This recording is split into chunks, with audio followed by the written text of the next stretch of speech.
El hígado, vamos a hablar igualmente sobre dimensiones, cara, borde, segmento intrahepático, extrahepático, vamos a hablar de la segmentación portal. El hígado es uno de los órganos más molestosos porque es muy grande, tiene varias cositas, hay que ser muy puntual y lo preguntan y bueno, ¿ya? Entonces, ¿alguien no tiene agüita para invitarme? Fue a comprar marcadores y no fue a comprar agua. Hay que reabsorber.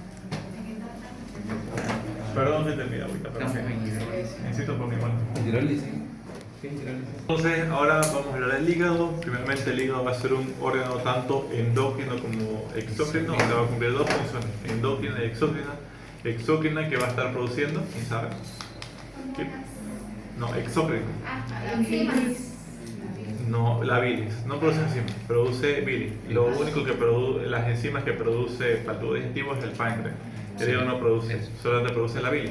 ¿Y qué es la bilis? La bilis va a ser un producto del hígado, el cual va a estar encargado del desdoblamiento de grasa. ¿Qué quiere decir eso? Que una grasa grande que tengo así, mi cuerpo, mi intestino no la puede absorber. Entonces lo que hace es la bilis emulsionar esta grasa para separarlas en pequeñas micelas, que son pequeños grasitas chiquititas, para que así pueda ser absorbido. Eso es la función de la bilis, absorber grasa, nada más. Entonces, si a una persona le falla el hígado, obviamente este nivel de absorción de grasa va a estar alterado. Y aparte de la bilis tengo diferentes cosas, tengo electrolitos, tengo agua, tengo desechos de los metabolismos, tengo bilirrubina, tengo bilirrubina, tengo desechos de neutrófilos, cosas que todo mi cuerpo no lo va a utilizar, lo saca por la bilis para que vaya al intestino y el intestino otra vez lo vuelve a eliminar. Entonces, esa es la bilis, también hay desechos, pero mayormente está compuesto por agua, esa es agua. Agua, electrolito, pequeña cantidad ya de bilis y distintas cosas. Ya. ¿Qué más puedo decir del hígado en su función exócrina? Exócrina quiere decir hacia el exterior. Yo secreto bilis y la bilis puede ir al exterior. Ahora, la bilis va a tener un compuesto, el cual se llama biliverdina. Este compuesto es el cual le da esa coloración verde, biliverdina. Bili de la bili, verdina, verde, biliverdina. Ahora, esto le da ese color tan característico que es medio verdecito.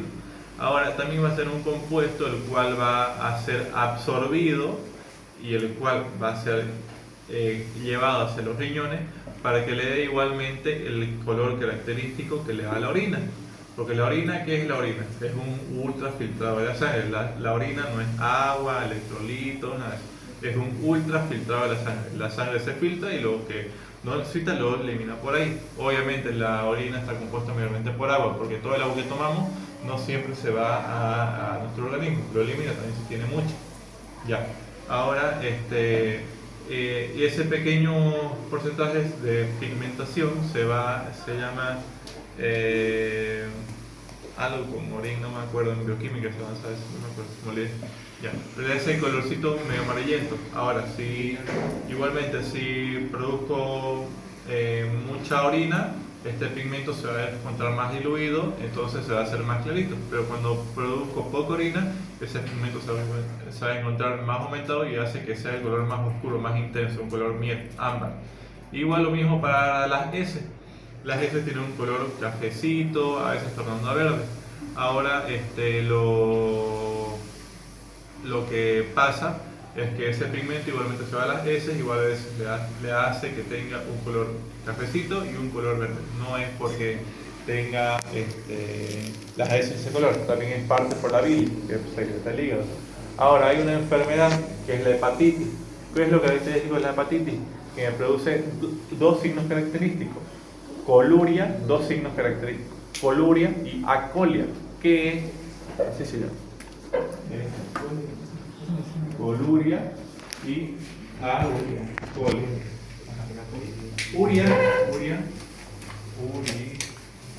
Uria, ¿qué quiere decir? Orina. Y col quiere decir como que mucha orina. Entonces, las personas que tienen hepatitis, cuando van al baño a hacer pis, tienen una orina muy intensa, casi tirando naranja, muy intensa.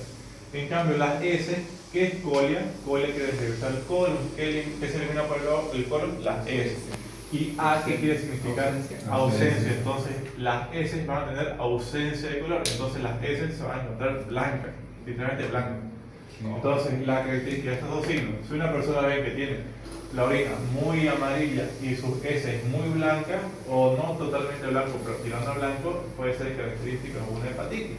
Así que tengan en cuenta, estos son dos signos característicos, coluria y acolia, son terminologías médicas que igual ya lo van a ir sabiendo más adelante, y si se lo aprende hoy, mucho mejor, que después se lo va a echar mucho más sencillo.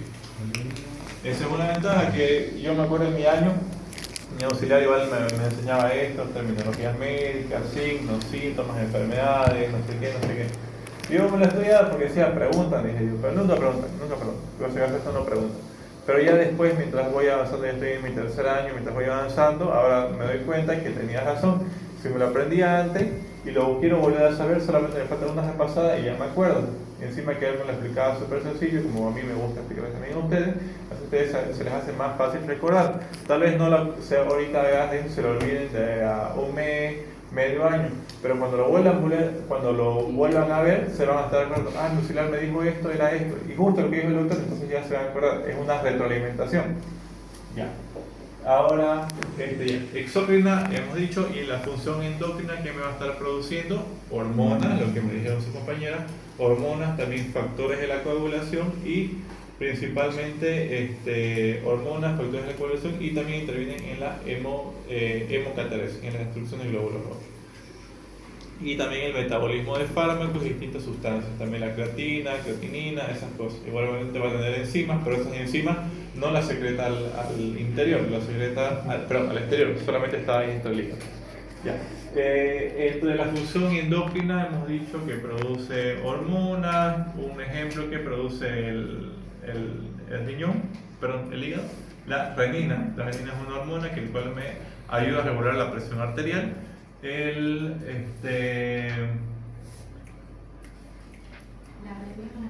La aldosterona.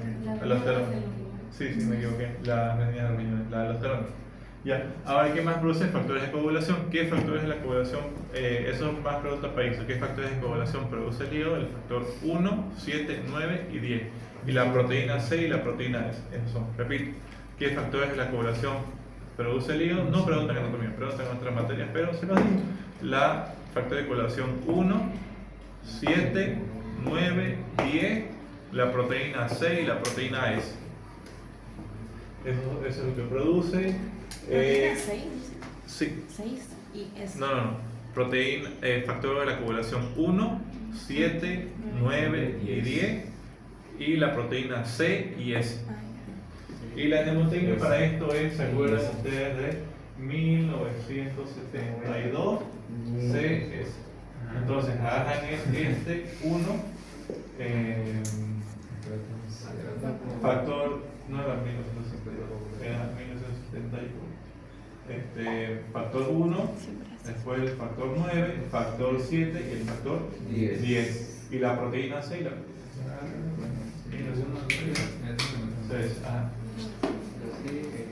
Ya, ahora ya hemos dicho función exócrina, función endócrina. Ahora, para liberar su contenido en el torrente sanguíneo tiene unas células especiales. ¿Cómo se llama? Las células, en histología, las células que el cual liberan su contenido hacia el torrente sanguíneo. El hígado. ¿Vale? Ay, lo había leído. No te perdonas. Células epitelioides, repito, células epitelioides. Liberan su contenido hacia el torrente sanguíneo. Son las muestras, después todas liberan epitelioides. Ya.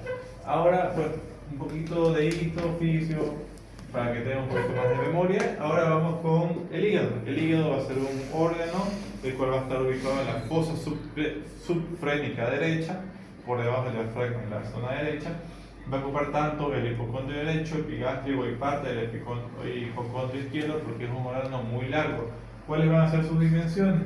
Va a tener una longitud de izquierda a derecha, así, de 28 centímetros, un diámetro superior inferior, hacia abajo, ¿sí? 16 centímetros, y una anchura, o sea, un espesor máximo, o sea, en la parte del lóbulo derecho, porque el lóbulo izquierdo no es delgado, el lóbulo derecho, de anterior hacia posterior, de 6 a 8 centímetros. Entonces eso es lo que mide el hígado. Igualmente lo preguntaron en mi año. Uno de estos conceptos es falso y entre los conceptos verdaderos estaba el hígado, que mide eso. Ya, ahora ¿cuánto va a pesar el hígado? El hígado pesa 1500 gramos, pero solamente pesa 1500 gramos cuando es una persona viva. En el cadáver, ahora, en una persona viva va a pesar más 500 a 900 gramos. ¿Por qué? Porque recuerden que el hígado está lleno de sangre. Entonces, una persona muerta obviamente no va a tener casi nada, por no decir nada de sangre, y esto hace que baje su peso y tenga unos 1500 gramos. Pero una persona viva, tenemos en cuenta que pesa de 500 a 900 gramos más, depende. Ahora, el hígado igual va a ser un órgano en que cuando yo tenga una reducción de mi volemia, que es la cantidad de sangre que yo tengo en mi cuerpo, disminuye, el hígado, sus arterias y sus venas se van a estar contrayendo para que le llegue menos sangre al hígado y así pueda irse hacia las distintas partes del cuerpo que sí la necesiten. Entonces también es un órgano que me ayuda cuando mi sangre está disminuida, cuando yo tengo un sangrado más que todo. Igualmente el vaso y el riñón igualmente pueden reducir su flujo sanguíneo para que le llegue a las distintas partes del cuerpo que lo necesitan aún más. Hemos dicho ya sus dimensiones, su peso, su ubicación. Ahora vamos con sus caras. El hígado va a tener dos caras, una cara anterior, que es la que tengo aquí, una cara posterior, que obviamente está en la parte de atrás, y una cara inferior, que es la que voy a ver aquí. Entonces tiene tres caras, anterior, posterior e inferior. Y va a tener dos lóbulos, un lóbulo derecho y un lóbulo izquierdo. El lóbulo derecho obviamente es por lógica más grande, lo ven aquí y en cada lugar lo ven, es más grande el lóbulo derecho que el lóbulo izquierdo y va a estar siendo irrigado por le va a estar llegando una arteria y una vena. La arteria, aquí tengo la vena, grande, ¿no? Tengo la arteria, que es chiquita. La arteria que le va a llegar, la arteria va a ser la arteria hepática propia. Y la vena va a ser la vena porta. La vena porta le da la irrigación funcional y la arteria hepática propia le da la irrigación nutricia. ¿Saben cuál es la diferencia? Se los he dicho. Funcional es que gracias a esa vena funciona el riñón. Llega a su función de metabolizar fármacos, producir factores de coagulación, distintas cosas. Y la arteria hepática propia lo irriga, hace que el hígado no se necrose. Entonces esa es la diferencia entre funcional y nutricio. Igual lo mismo que los pulmones. ¿Cuáles son sus arterias funcionales de los pulmones? Las arterias pulmonares. Y las nutricias, ¿cuáles son? Las bronquiales también. Ahora, aparte que le va a estar llegando la vena hepática propia, pero la vena porta y la arteria hepática propia, le van a estar saliendo dos conductos. El conducto hepático derecho,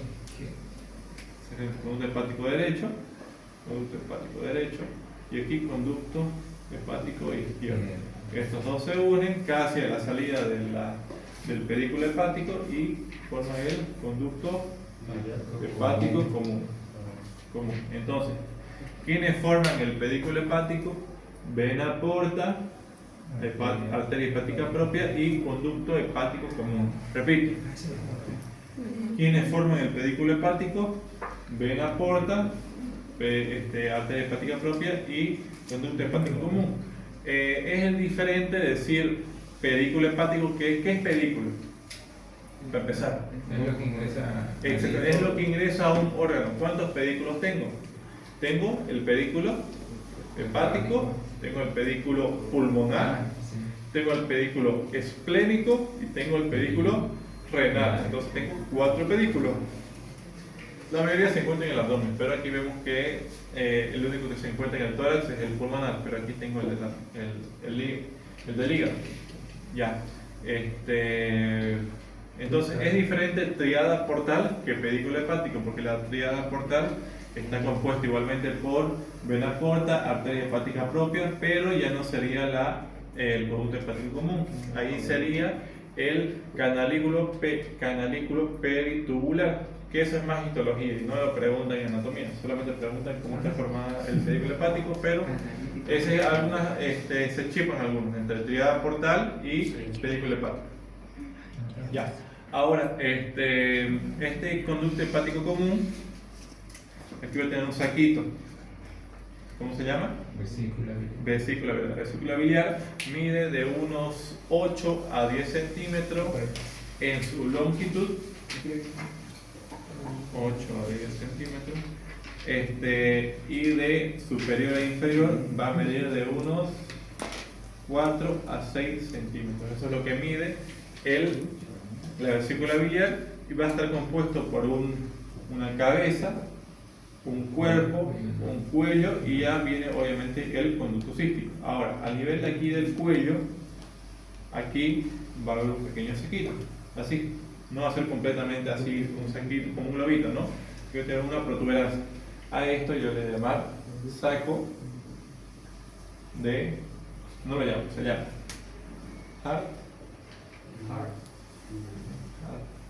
Hartmann.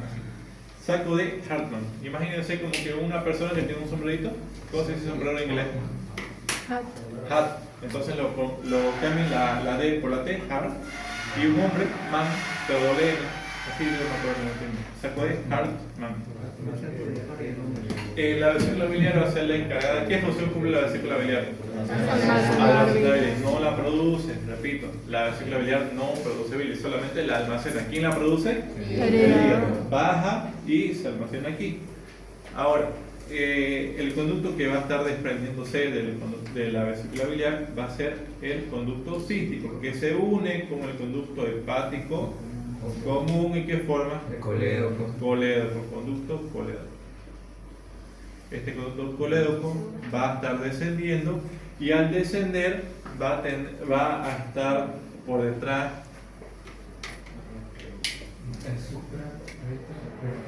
Aquí tengo al duodeno, va a estar, y aquí tengo al páncreas. Así más o menos así el páncreas. Así más o menos el páncreas. Ya, el páncreas, aquí tengo al duodeno. Y va a estar yendo por detrás del duodeno, por detrás del páncreas, y luego aquí viene y se sumerge dentro del páncreas. Ahora, el colédoco, ¿cuánto va a medir? Pregunta de examen, lo preguntaron en mi año. ¿El colédoco cuánto mide? Mide 5 centímetros. Y los autores a veces te quieren pillar, digamos, porque me acuerdo que esta pregunta, yo me acuerdo que la vi así de chiripazo, me acuerdo cuando estaba repasando, y me acordé para el examen. Y los autores ponen, ¿cuánto de esto mide el colédoco? Y estaba ahí, 3, 4, 5, 6, 7. Entonces había muchas opciones y todas son muy parecidas. Pero lo que mide el colédoco son 5 centímetros. Y de diámetro, que no lo preguntan, no es que lo hayan preguntado, pero mide de 5 a 6 milímetros, exactamente. Y el conducto cístico mide 3 centímetros, por si acaso. 3 centímetros. Y mide de diámetro de 1 a 2 milímetros. Entonces muy cortito. Ya. Y el hepático común mide 3 a 5 centímetros. Chiquito. Ya. Centímetros. Ya.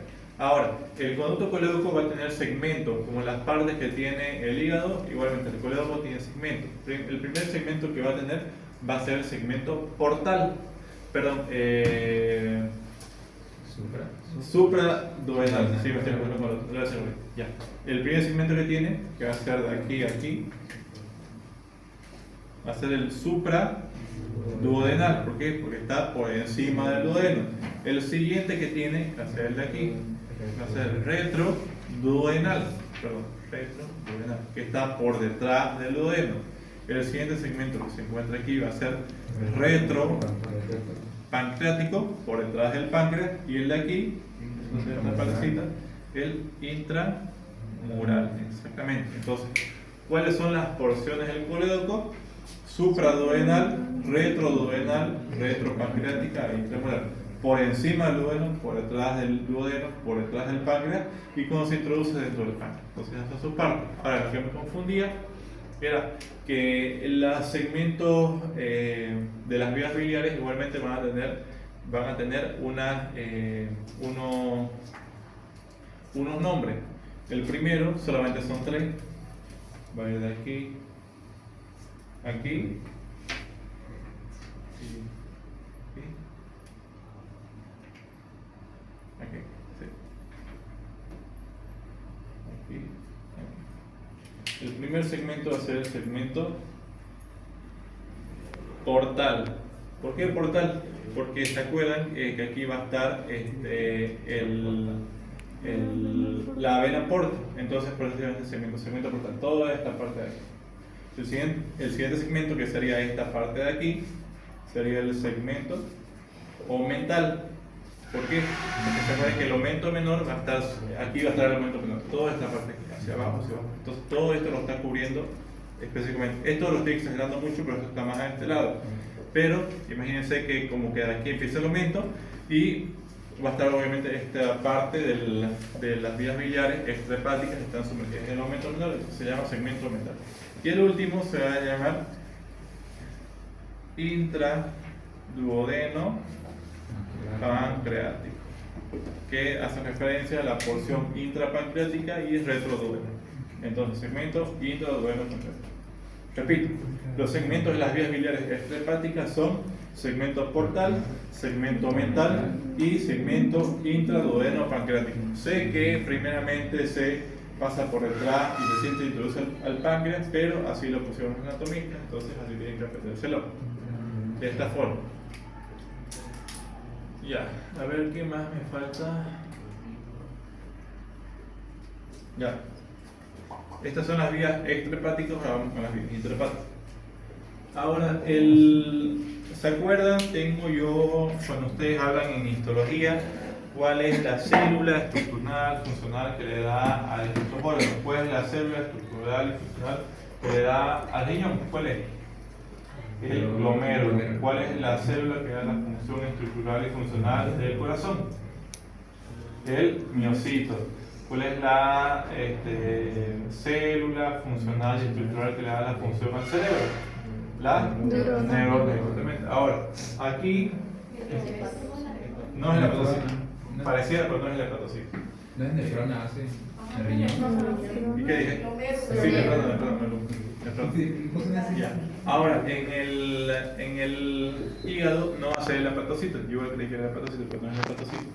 Es el lobulillo biliar. Estas cositas ahí. El lobulillo biliar. Esta forma aquí.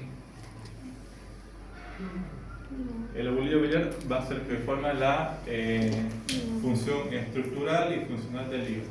Ahora, entre estos lobulillos biliares voy a encontrar aquí unos espacios. Estos son los espacios perilobulillares. ¿Por qué peri? Porque están por fuera, hacia la periferia de los lobulillos. Entonces, perilobulillares. Espacio perilobulillares. Ahora, cuando se encuentra entre dos hepatocitos, voy a hacer el espacio intralobulillar, cuando viene por aquí. Este espacio perilobulillar. Y aquí se encuentra el espacio intralobulillar. Este espacio intralobulillar se sigue uniendo a otros y se hace más grande. Y este se va a llamar conductillo peritubular. De este conductillo peritubular se forma el conductillo hepático, y luego el conductillo hepático derecho se une con el izquierdo. Perdón, este conductillo hepático forma el conducto hepático derecho y el conducto hepático izquierdo, y luego forma el conducto hepático común y luego sale otra vez hacia el exterior. Entonces esos son los segmentos intrahepático de las vías biliares y el extrahepático. Ya, entonces, los hepatocitos son como que las células que lo forman, pero no son la unidad estructural y funcional del hígado. Otro nombre para hepatocito. No sé. Porque siempre manejan otros nombres. No sé, el doctor Iriarte, el hepatocito no. Ah, porque el otro es células del polvo. Las células del polo son las células de defensa. Sí. Es como decir, los macrófagos en las distintas partes del cuerpo tienen diferentes nombres. Los macrófagos en la piel, ¿cómo se llaman? Inge, ¿no? ¿Cómo se llaman? Los macrófagos en la piel. Esa es pregunta para esto. En la piel, Células de Langerhans. Los macrófagos en el pulmón, células del polvo. Los macrófagos en el hígado, células de Kupffer. Los macrófagos en el cerebro son los astrocitos. Entonces, los macrófagos en distintas partes de mi cuerpo tienen diferentes nombres. Sí. No, sí, sí, Ya. también. Ahora, el conducto hepático derecho va a ser mucho más grande que el conducto hepático izquierdo. ¿Por qué? Porque el lóbulo derecho es mucho más grande que el lóbulo izquierdo. Por eso es que igualmente las arterias hepáticas propias se dividen en dos: una arteria hepática derecha y arteria hepática izquierda. La arteria hepática derecha va a ser más grande que la arteria hepática izquierda. Igualmente la vena porta se divide en dos: en una vena porta derecha y una vena porta izquierda. Entonces la más grande va a ser la vena porta derecha, porque el lóbulo derecho es más grande, y el lóbulo izquierdo va a ser más pequeño, entonces tiene todo siempre lo más inferior, lo más pequeño. Ya. A ver, ¿qué más puedo hablar? Ya, listo. Hablé un poquito, cemento, ya. Ahora, los medios de fijación del hígado. Ya. Los medios de fijación del hígado. El hígado está... ¿Alguien fue llamado Carlitos? Y que aparte, por favor, ya se cala. El hígado inferior, en la cara posterior, postero, superior del riñón va a haber una zona. Por si acaso, el riñón está completamente cubierto en peritoneo. Es un órgano peritoneal. Pero en la parte postero superior del hígado hay una parte en la que está desprovista de peritoneo. A esta zona yo le llamo zona desnuda o área desnuda. ¿Por qué no está chuta? Es porque generalmente no tiene peritoneo y la llama zona desnuda. Ahora, los medios de fijación del hígado. El hígado está fijado principalmente, pregunta de examen, ¿cuál es el principal medio de fijación del hígado? No. ¿Cuál es el principal medio de fijación del hígado? A ver, ¿quién sabe?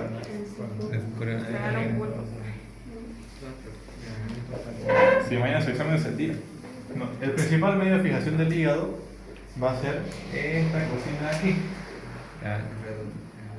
La vena cava inferior, exactamente. La vena cava inferior es el principal medio de fijación. Es como que el hígado esté ahí grandote y viene la vena cava inferior, pasa por atrás y se fija el hígado a la vena cava inferior. Y es el principal medio de fijación.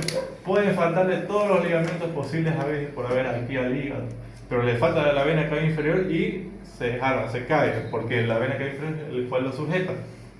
Tiene ligamentos triangular, coronario, falciforme, es redondo, pero el principal medio de fijación es la vena cava inferior, que está por aquí. Y deja igualmente un surco. Si está con la vena, es vena cava inferior, obviamente se va a ver la vena. Pero si no está la vena, es el surco de la vena cava inferior. Ya. Ahora, principal medio de fijación, pregunta de examen, repito, la vena cava inferior. ¿Quién más me va a estar formando el principal medio de fijación? El ligamento redondo del hígado. Va a ser esto de aquí, todo esto. Ese es el ligamento redondo del hígado. Díganlo con nombre y apellido porque tengo un ligamento redondo del útero. Entonces se pueden confundir. Obviamente los doctores a veces se olvidan de este detallito y el doctor pone, digamos, si hablan del hígado, uno de estos no forma parte de los medios de fijación del hígado. Entonces los doctores ponen ligamento redondo, pero si obviamente están hablando del hígado, ellos suponen que es el ligamento redondo del hígado. Entonces esa no la descarten como falsa, porque así son los doctores. Si hablan de hígado, le ponen solamente ligamento redondo. Y si le hablan de útero, le ponen igualmente ligamento redondo. Pero entonces tengan ese contexto. El contexto de que están hablando. Si están hablando sobre hígado, si están hablando sobre útero. Ya. El ligamento redondo antes no era un ligamento, era una vena. Era la vena. ¿Vena? No, vena umbilical, exactamente. En el cordón umbilical, ¿qué tengo? Una arteria y dos venas. Entonces, no, al revés, eran 2 arterias y una vena. 2 arterias y una vena. Normalmente, cada arteria tiene 2 venas, pero en el cordón umbilical ocurre lo contrario. Tengo 2 arterias y una vena. Ahora, una de estas, la vena que viene del exterior, esta vena es lo mismo que en el hígado. La vena porta es muy rica en nutrientes. Puedo decir que es la vena más rica en nutrientes que tengo. ¿Por qué? Porque recoge todos los nutrientes de mi tubo digestivo. ¿Recuerdan cómo está formada la vena porta? La vena porta está formada por la vena mesentérica superior, mesentérica inferior, la vena esplénica. Y si se acuerdan, la vena mesentérica superior y mesentérica inferior recoge la sangre venosa de todo el tubo digestivo. Entonces, ¿ustedes creen que esa sangre va a estar rica en oxígeno, rica en nutrientes? Sí, porque va a estar nuevita, que nadie lo va a estar, no va a estar gastada, porque va a estar llena de carbohidratos, proteínas, aminoácidos, grasas. Entonces va a ser nutrientes, vitaminas, minerales. Entonces va a ser rica en nutrientes. Ahora, ¿qué está hablando? ¿Qué me salté eso? No sé por qué dice Pero el cordón umbilical. estaba hablando. No me acuerdo. está hablando. Tiene 2 arterias, una vena porta. Sí, pero no sé por qué está hablando de eso. Ya, medio fijado. Ya, eso es, porque no me acuerdo de qué está hablando. Ya, ¿Qué tiene que ver con el hígado? ya. Entonces, una vez llega la vena porta al hígado y luego va a liberar su contenido a los lóbulos hepáticos, y aquí va a empezar las distintas enzimas, proteínas, a interactuar con los distintos medios y sustancias que va a tener el hígado para que sea metabolizado, y luego todo lo que va al hígado, tanto la vena porta como la arteria hepática propia, todos van a terminar en la vena cava inferior. No es como que directamente quede en el hígado y ahí muere, no. En el hígado llega toda la sangre por la vena porta y vena hepática propia, se metaboliza, utiliza sus nutrientes, el oxígeno que necesite, hace lo que tenga que hacer en el hígado, y para salir otra vez tiene que ir hacia un lugar, hacia la vena cava inferior. Ahora, estas venas que van del hígado a la vena cava inferior se llaman venas hepáticas. No se complicaron, venas hepáticas. Pero tengo 2 venas hepáticas. Tengo venas hepáticas mayores y venas hepáticas menores. ¿Por qué mayores y por qué menores? Porque las mayores tienen más calibre y las menores tienen menos calibre. ¿Por qué? Entonces, las venas hepáticas mayores van a tener un número de unas 3 aproximadamente, que todas van a estar saliendo de 2 del lóbulo derecho, 1 del lóbulo izquierdo, y van a llegar a la cara anterior de la vena cava inferior. Y las venas hepáticas menores van a ser un número de aproximadamente unas 20, entonces son muy pequeñas. No, igualmente toman gran importancia, pero no tanto como las mayores, que tienen mayor calibre, mayor diámetro. Venas hepáticas, y luego de las venas hepáticas o venas suprahepáticas también llamadas, llega a la vena cava inferior, y de la vena cava inferior termina en la aurícula izquierda, ventrículo izquierdo, pulmones, vena cava inferior, aurícula derecha, ventrículo derecho, pulmones, aurícula izquierda, ventrículo izquierdo, y luego hacia todo el cuerpo. Ya, ahora, hablaba de esto, del ligamento redondo. Ya, en el ligamento redondo, antes la única vena que le llegaba por el cordón umbilical, ya, me acuerdo por qué les decía. Recién, ya, que la vena, por eso hice la diferencia, digamos que la vena porta es muy rica en nutrientes, pero en cambio la vena hepática propia no es tan rica en nutrientes, obviamente sí, porque es una arteria, pero más es rica en oxígeno, pero es más rica en nutrientes la vena porta. Aunque tenga nombre de vena, tiene muchos nutrientes. Lo mismo pasa con las venas y arterias umbilicales. Las arterias umbilicales se encuentran así. Aquí tengo mi cordón umbilical. El cordón umbilical lo tengo aquí. Tengo aquí 2 arterias y una vena. Ahora, esta vena va a estar entrando, obviamente, porque una vena viene de la placenta. Aquí tengo la placenta y viene la vena y viene por aquí y se introduce el cordón umbilical. Ahora, como viene de la placenta, aquí hay una barrera, la barrera placentaria. Aunque se diga tenga el nombre de barrera, en sí no es una barrera, porque todos los fármacos, casi el 99.9% de los fármacos que toma la madre, todo se lo pasa al feto. Aunque no es como una barrera, es más o menos como una ventana, porque todo lo que pasa de ese lado pasa de ese lado. Es más o menos como... entonces, ¿por qué se llama barrera? Porque evita que pase sustancias grandes, no evita que pase sustancias nocivas, porque sabemos que pueden pasar virus, pueden pasar fármacos, pueden pasar sustancias que no le beneficien al feto. ¿Por qué se llama barrera? Porque evita que pasen sustancias grandes como las proteínas, polisacáridos, esas cosas, pero en cambio la insulina que produce la madre la recibe el feto, el glucagón lo recibe el feto, la renina, los cambios de expresión igualmente se dan afectando el feto. O sea que no forma como barrera, no tiene nada, solamente barrera es como que pasa sustancias grandes. Después todo pasa a través de esa barrera.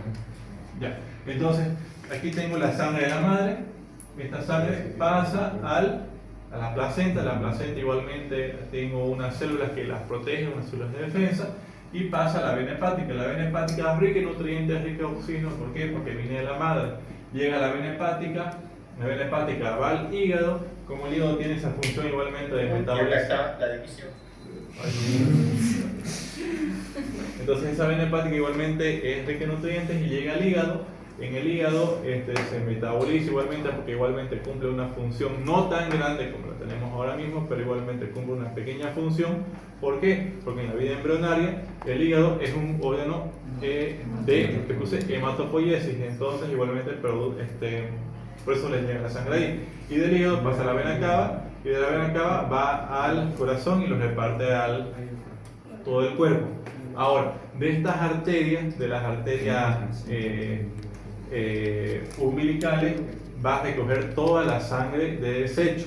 Ya vale decir que toda la sangre que baja en oxígeno, baja en nutrientes, que llega a la placenta y la pasa a la madre para que la madre la pueda desechar. Entonces es como que lo contrario en el cordón umbilical. Mientras que las arterias tienen contenido de desecho, la vena tiene contenido rico en nutrientes. Ya. Eso y llega al hígado, se reparte. Ahora, otro medio de fijación que voy a tener va a ser el ligamento falciforme. Esta es pregunta de examen. El ligamento falciforme es el encargado de dividir el hígado en dos lóbulos, un lóbulo derecho de un lóbulo izquierdo. No es el ligamento redondo, no es el ligamento coronario, no es el ligamento triangular, no es la vena cava inferior. Incluso no es la vena porta. ¿Quiénes son los encargados de dividir el hígado en lóbulo derecho y lóbulo izquierdo? Es el ligamento falciforme. Este ligamento falciforme va a empezar alrededor del ligamento redondo, va a estar ascendiendo, se divide en dos hojas, una hoja derecha, una hoja izquierda. La derecha se dirige hacia la cara superior del lóbulo derecho, la hoja izquierda se dirige hacia el lóbulo superior del lóbulo izquierdo y termina juntándose con los ligamentos coronarios, nada más, y cubre todo el hígado, la cara superior del hígado. El ligamento coronario va a ser dos ligamentos que voy a encontrar aquí arriba, así. Se llama coronario porque tiene forma así de una pirámide. Ahora, va a tener una base inferior y un vértice superior, la base sobre el hígado, el vértice sobre el diafragma. El ligamento coronario me une al hígado con el diafragma, pregunta de examen. El derecho va a ser inconstante y el ligamento coronario me va a estar, triangular, me va a estar uniendo el hígado con el diafragma. Va a tener de base, va a estar apoyado sobre el hígado y el vértice va a estar sujetándose al diafragma. Tengo dos, uno derecho y otro izquierdo. El derecho es inconstante, el izquierdo es más constante, entonces el izquierdo es un medio de fijación verdadero. El derecho no tanto, algunas veces está, otras no. Ya. El ligamento coronario son dos hojas que se desprenden de la cara superior casi del ligamento coronario y van a tener el ligamento coronario derecho, una hoja derecha, una hoja izquierda. La hoja derecha va a estar descendiendo y va a estar delimitando el área desnuda que va por aquí atrás y se ve por aquí. Y el ligamento coronario izquierdo igual lo mismo, va a tener una hoja derecha, una hoja izquierda. La hoja izquierda va a descender por el lóbulo izquierdo, por detrás, la cara posterior, y así me está delimitando la zona desnuda que es por aquí atrás. Y la hoja derecha del ligamento coronario derecho y la hoja izquierda del ligamento coronario izquierdo se van a unir aquí, que lo dibujamos por aquí arriba, pasan por detrás de la vena cava inferior y se unen, y así forma este ligamento coronario. Entonces, ¿cuáles son los medios de fijación? Vena, principalmente vena cava inferior, ¿qué más? Ligamento redondo del hígado, ligamento falciforme, ¿qué más? Femoral, ligamento coronario. Igualmente el colon igual forma parte de los medios de fijación porque en la cara inferior el colon ejerce una presión sobre el hígado y hace que esté más lo sujete porque evita que se caiga, ¿no? Igualmente. Aquí las preguntas, tengo los ligamentos hepatofrénicos que van del hígado al diafragma, tengo los ligamentos hepatorrenales que van del riñón al hígado, tengo los ligamentos hepatoduodenales que van del hígado al duodeno, tengo los ligamentos hepatocólicos que van del hígado al hígado, hepatogástricos también. A ver, entonces aquí la pregunta del examen que hacen es, ¿tengo un ligamento hepatoesplénico? No, ¿por qué? Porque el esplenio se encuentra más aquí. ¿Qué es el esplenio? El vaso, ¿no? Entonces el vaso se encuentra más aquí, entonces no hay un ligamento que le une por aquí. Entonces esas son siempre las preguntas del examen. Entonces todo lo que está aquí cerca del hígado sí va a tener un ligamento porque igual forma una fijación, pero el que está, digamos, el ovario aquí abajo no va a haber un ligamento hepato-ovárico, por ejemplo, ¿no? Entonces eso hace. Y creo que con eso quedamos la clase de hoy. No me atrasó.